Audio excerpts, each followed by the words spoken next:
اللہ اس گناہ کو نہیں بخشے گا کہ کسی کو اس کا شریک بنایا جائے، اور اس کے سوا اور گناہ جس کو چاہے گا بخش دے گا، اور جس نے اللہ کے ساتھ شریک بنایا تو بے شک وہ رستے سے دور جا پڑا۔ یہ لوگ اللہ کے سوا جو پرستش کرتے ہیں تو کچھ دیویوں کی، اور پکارتے بھی ہیں تو شیطان سرکش ہی کو، جس پر اللہ نے لعنت کی ہے، اور وہ اللہ سے کہنے لگا میں تیرے بندوں سے غیر اللہ کی نیاز دلوا کر مال کا ایک مقرر حصہ لے لیا کروں گا، اور ان کو گمراہ کرتا اور انہیں امیدیں دلاتا رہوں گا، اور یہ سکھاتا رہوں گا کہ جانوروں کے کان چیرتے رہیں، اور انہیں سمجھاتا رہوں گا تو وہ اللہ کی بنائی ہوئی صورتوں کو بگاڑتے رہیں گے۔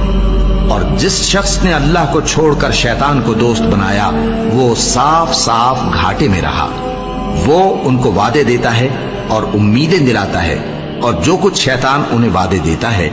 وہ دھوکہ ہی دھوکہ ہے۔ ایسے لوگوں کا ٹھکانہ جہنم ہے، اور وہ وہاں سے کوئی راہ فرار نہیں پا سکیں گے۔